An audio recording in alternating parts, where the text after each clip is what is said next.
The jab. The jab is a straight punch with your lead hand. So whether you want to have your left foot forward or your right foot forward, personal preference. Sometimes this is done from what hand you throw a ball with. If you throw a ball with your right hand, well then stand with your left foot forward. And then of course you may want to switch your lead for strategic purposes. The jab is a straight punch that looks like this. This is the classic way to throw your jab, and this is the way that I recommend. Meaning that practice this in front of a camera. Note how my hand should hardly be visible. It should be difficult for you to be able to go and perceive my hand. If I throw my jab like this, do you see how my elbow's sticking out and I'm whipping my hand at you? It's just more easy to see. I want my jab to be invisible. It should just look like my hand is growing. This is the reason why there's brake lights on cars. It's just really difficult to see the car. It's just kind of growing in front of you. From this plane, as human beings, we are very poor at perceiving distance.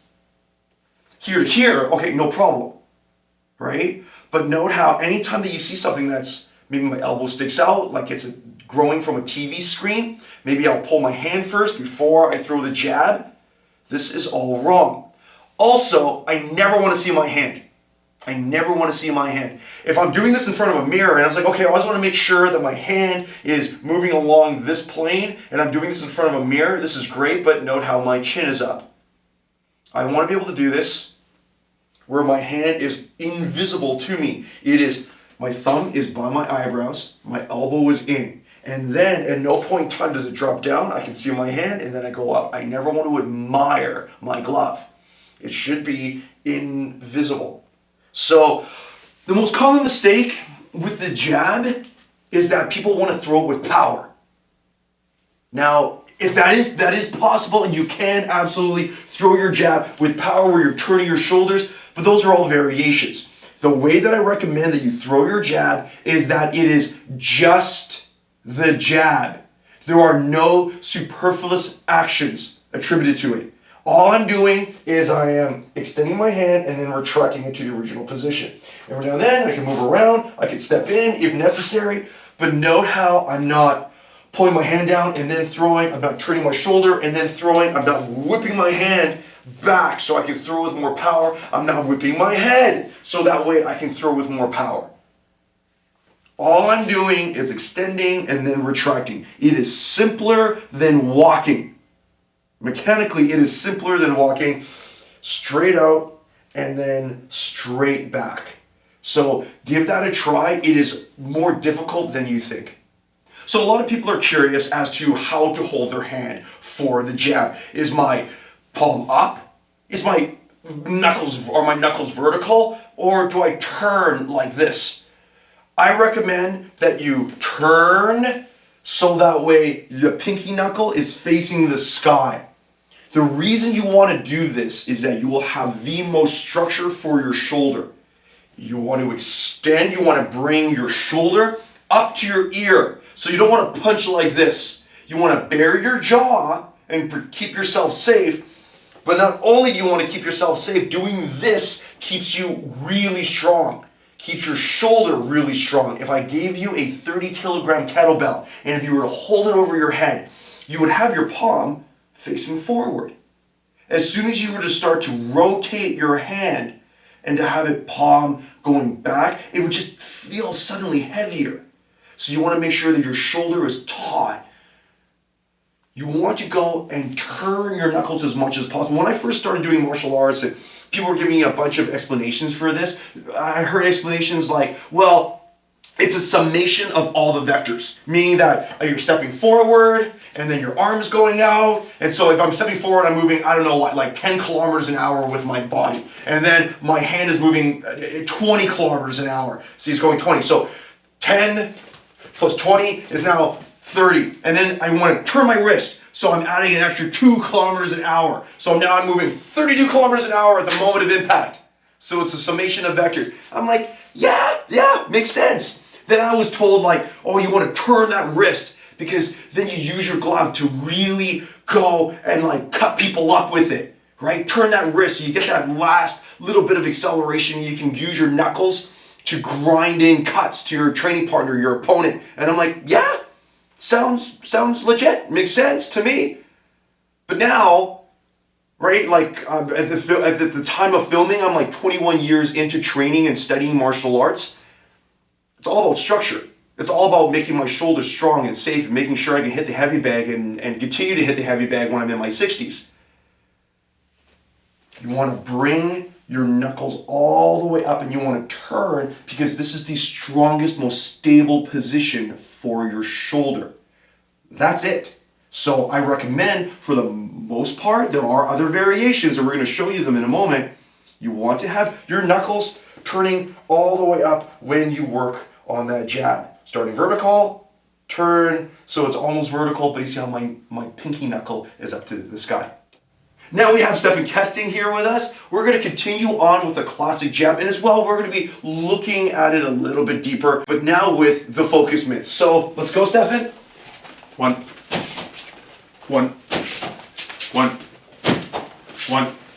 All right, okay, so the key thing is that now when you're actually hitting something, like maybe a heavy bag or your training partner's focus mitt, what you want to try and do is you want to focus on just the form. Meaning that, note how I'm not thinking too much about, like the right hand that I'm about to throw afterwards or my left hook.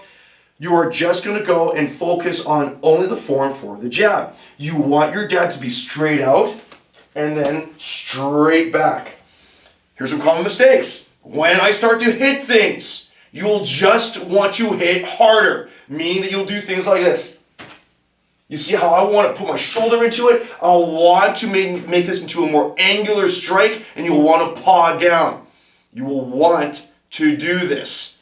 The key thing is that you don't want to worry about power. You just want to make sure that it's going out and then back in. That's the key thing. There's no leaning excessively. I'm not whipping my head. I'm going out and then back in. Also, once again, if I can see my hand at any point in time in this exercise, I'm doing it wrong. My chin is up, right? I can see my hand retracting back. So, form, remember there's two parts. One is power, right? And just by aligning my shoulder like this, here, can you push into me please, Stefan? All right, you see how strong I am? I can go, and I can hold Stefan up, and he's much bigger and stronger than me, right? The thing is that if I can see my hand, and then you see how I'm like this, if he pushes into me, you see how all of a sudden this whole thing, I'll really try. See how this all starts to collapse. I want my arm here like this. If you gave me a 60-pound dumbbell, put a gun to my head and say, Richie, you got to keep this dumbbell over your head for an hour. Well, what would it look like? Would it look like this? No, it would look like this. This is how I would keep that dumbbell up.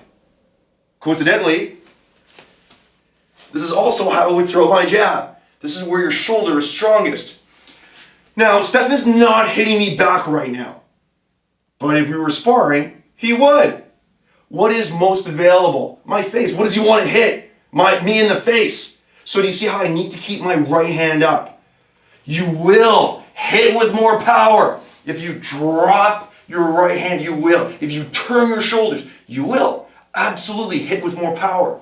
But it opens you up for counterattacks.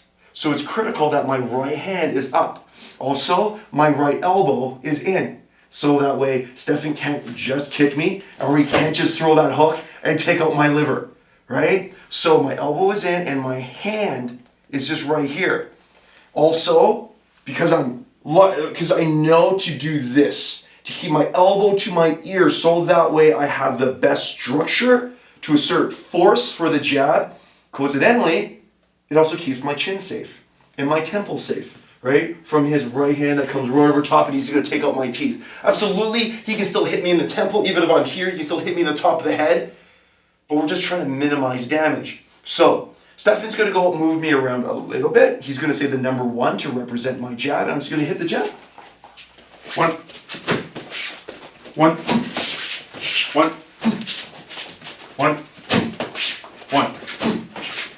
Awesome. Right on, Stefan. Thank you.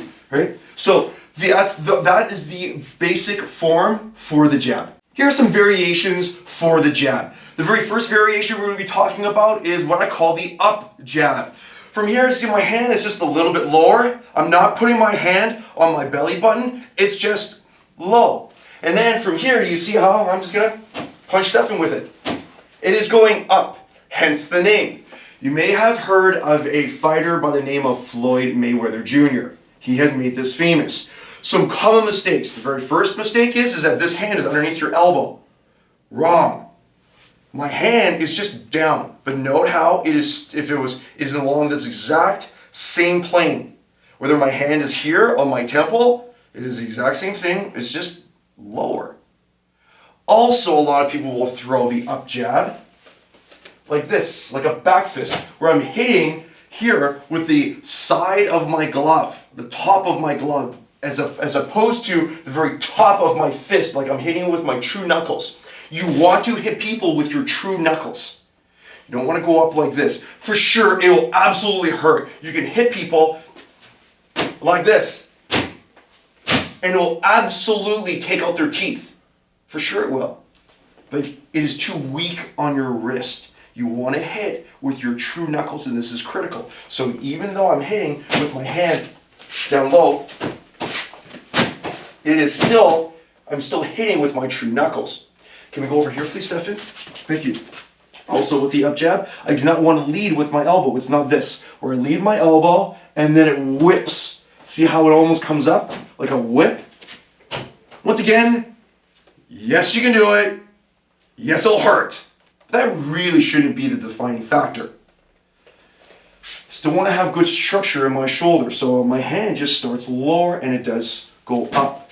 This is something that you want to try and do for somebody who is a little bit more advanced, and you just have to change up your jab a little bit because they're so good at perceiving the jab when it comes from a conventional position like high off of your temple. They're just so good at seeing and picking it off. You want to maybe just change things a little bit just to kind of screw around with them a little bit, right? So bringing your hand from down here does open up a lot of opportunities. Also, it works well for baiting them to throw the right hand. So nice and easy. Stefan, you threw that right hand. He wants to throw this right hand because do you see how this whole area is wide open, and then it'll allow me to be able to counter over top or to shoulder this and then come right back in for my right hand. So that's the up jab. Moving on, we have the structure jab. Now, what do I mean by a structure jab? Steph, can you just pop those down for a moment? Your focus mitts, just pop them down. Sometimes when you're sparring around, you get people who kind of parry with their hand. You see how Stephan's just kind of parrying it? I'm popping out my jab, and he's just using his hand to parry. What I want to try to do is have strength in my jab. Right? So do you see how I have structure in my shoulder? So Steph, can you stick out your left hand, please? Just stick it out right there. You see how he wants to have structure, strong. He has structure in his arm and in his shoulder. Thank you. So that way, if you get somebody with just this really like soft, really buttery parry or a catch, you can blow through it. It's almost like you're trying to push your training partner with your jab. So Steffi, can we have those focus mitts on again, please? So how would I train that? Well, my favorite way to train it is that Stefan's just going to put his pad right on his heart. Now, of course, I would be aiming my fist right at his teeth, but Stefan's my friend, right? So do you see how when we're here, do you see how I'm going to be able to push him with it? If my shoulder is loose, which it almost always is when I'm throwing my jab, my shoulder is loose and relaxed. This is different. It's like I'm doing a one-arm push-up. And that comes out when I'm moving around and I want to be able to push them with my jab, and I have structure in my shoulder. So that comes out occasionally when your training partner is just like they're using their hands to parry, and you're just like, man, I think I just blow right through that defense. And you would take your jab and you just make sure it's really, really strong and you push with it. And of course, you would follow up with your right hand or your left hook. You would follow up. When you're able to go and put your fist into your training partner's teeth, you can follow up with whatever you like. The upside down jab. Here's my jab conventionally. Here's my upside down jab. Conventional, upside down. You see how my palm is up. But you see how my shoulder is still on my jaw, is still protecting me? Okay? I just want to be able to go and throw. It's almost like an uppercut, but it's just like an uppercut that just needs to reach out a little bit more. Almost always this is married with some head movement. Stefan, can you throw me a straight right hand, please? See how he's giving me that straight right. Let's do that again, please. So do you see how I'm going to slip? And there's my upside down one, right? So that's the context for it. But would you see how he's going to give me that target? Just that one target is going to move me around. One. But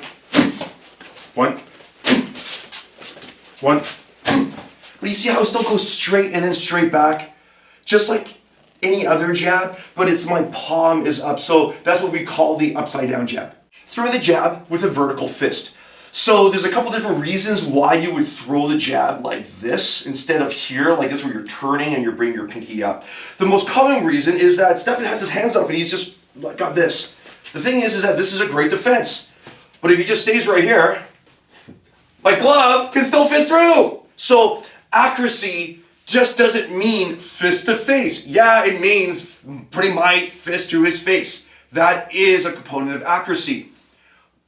But it's also about getting around his forearms, right? So his forearms are here, and I just need to find a path through them. So if you stay right there, please, Stefan, note how, man, maybe I'm able to go on a step over here. Oh, geez, I can find a way over here. Oh, maybe over here with my hook. I can go to the body. But also, do you see how from this range, I can go straight through. But it doesn't work if my fist is horizontal. It's just too big and fat. So you see, I just need to trace the profile of my knuckles to be able to go and get through. Another reason why you may want to throw that vertical jab is that it stops you from lifting up your elbow. If I throw the jab, a common mistake is to have my elbow come up and then you see how I almost like back fist with the elbow. Common mistake. But just by having students throw the jab vertically, where my fist is vertical, it's just like, well, it's just tougher to throw the elbow up first. So sometimes it's just a training method so that way students understand how to throw the jab correctly. So Stefan's going to move me around, throw that jab. One. Wait a little bit. Great. One. You see how my elbow's coming up, right? So can we just turn this way? See how my elbow's coming up? And so do you see how, if Stefan was my coach, he's like, Richie, your elbow's really coming up. He would say something like, well, Richie, just keep your fist vertical. And I'm like, oh, keep my fist. Now it's almost impossible, right? Unless I know another way to rotate my shoulder. It's impossible for me to bring my elbow up. So sometimes just by having the vertical fist, it's just a training method so that way you have a proper jab that is invisible to your training partner. So it doesn't always have to be a tactical reason. Sometimes it could just be a reason so that way you train smarter. The power jab. The power jab is when I'm able to load my jab up with this left shoulder. Meaning that if Stefan's holding for me, so I turn and then I'm throwing. So I go this. So do you see how we can go this way? I am this. You see how I'm loading up this jab? I'm turning my shoulder, meaning that I'm almost faking my straight right hand. It's a fake, I'm turning, and then see how my left hand now has power because it now is complemented with rotation. The key thing is I want to keep my hand going straight. It's not an overhand hook. Is going nice and straight. Sometimes you want to step in just a little bit just to create a little bit more power. This is what I call a false lead, meaning that sometimes I want to, and if Stefan, as I'm sparring with Stefan, he's really adept at perceiving my jab, what I'll do is I'll create a false lead, looks like this. And I just throw like a bunch of lead hand strikes with my right. See how my right shoulder's forward? I'm throwing like a 2-2 or a right. It's really confusing. And then he'll never see this. So you see how he'll never see it. So it's just a great way to set up the jab. But also, it's just a way to be able to throw the jab with power. It's almost always comes out of the combination of a 1-2-1. Okay, Stefan, so do you see how I'm going 1, there's my 2, and then you see how I'm able to throw my final 1. Because of the fact that I just threw my 2, what does my final 1 have? power, kinetic potential because of the fact that I'm all turned over. Maybe I have to step in a little bit and I get a little more power on that final one. The low jab, most common mistake with the low jab is people just punch low, meaning that if I were to hit Stefan in the torso, you see how I'm in a good stance, but you see how I just go like this. You can see by the structure of my arm, if you were to just push in a little bit, you see how there's no way. The whole system just collapses. Now, of course, I'm not going to expect Stefan to push into me, but this just demonstrates that I want to have strong, stable positions for all of my joints when I'm trying to go and assert force and power. So when I'm throwing the jab, note how I lower my torso, I lower my hips. It's like I'm doing a lunge and I'm bringing my right knee to the ground. So you see how this is my jab conventionally, but note how I just lower the elevation. This is critical. I never want to see my hand. I never want to see my hand. So from here, so Steph, can you say low one, please? Low one. This. Low one. This. Low one. This. You see, what am I doing? I am lowering my position. I'm bending my knee. I'm keeping my heel up, and then I'm extending my hand for the low jab. Why would you do the low jab? I just can't seem to get in on Stefan because his coverage is super, super high, but there's just an obvious attack right there. So note how I don't want to do this. I can do this, right? So it is just so that way I can open them up. I don't feel comfortable throwing my right hand where I have to rotate or throwing my left hook to the body where I have to rotate and enter. The low jab, really, really safe, low risk, high percentage attack on especially someone who is just taller than you. Superman jab. Stefan, if you can hold for me, please. This. This. This. Superman jab. You can actually throw it with a little bit of power. The idea behind the Superman jab is that I'm throwing a left kick. And maybe if Stefan and I were sparring, he's dropping his hands to stop it, block it, defend it, whatever. But it's just enough room for me to be able to go and throw my left hand. Note how I want to just lift my leg up for the fake to elicit that reaction of him dropping his hands. From here, I switch both of my feet as my foot stomps back. My right foot pops forward. Looks like this. It takes a little bit of practice. So I'm going up. So I split both of my feet. It is not done, Stefan, with just one foot. So I'm drawing back. I'll do that again. I can barely hit it. I'll hit it again. This. You see how I'm actually bringing my right foot forward a little bit? So the Superman jab, I can do that a few more times. Remember, I'm faking them with our kicks, and then when it comes up, this. Note how I'm splitting both of my feet. My right foot comes forward as well for the Superman jab. Moving back with the jab. Common mistake is for the person to come in and all of a sudden, you see I move my lead foot. My feet are too close together and I won't be able to go and assert dominance with my jab. So can we back out a little bit, please? If Stefan's coming in, I move back with my jab. I move back with my jab. Note how I'm moving my right foot first. What I want to try and do is that my right foot moves at the moment of impact with my foot all on the floor. That's when I throw my jab. So that way I'm completing the conduit of force with my foot into my hand. It's okay that I may start from here, that I'm a little bit wider. I'd much rather for my students have this stance a little wider than too close. So this is a skill. This is a skill that you're going to need to practice. Most people, as people go in, they do this. You see how my feet are way too, you just push me right back. I have no foundation. And it's going to be really difficult for me to throw my right hand with any degree of assertiveness. So as Stefan comes in, I move back. As Stefan comes in, I move back. As Stefan comes in, I move back simultaneously as I'm throwing that jab. So that's your final variation of the jab.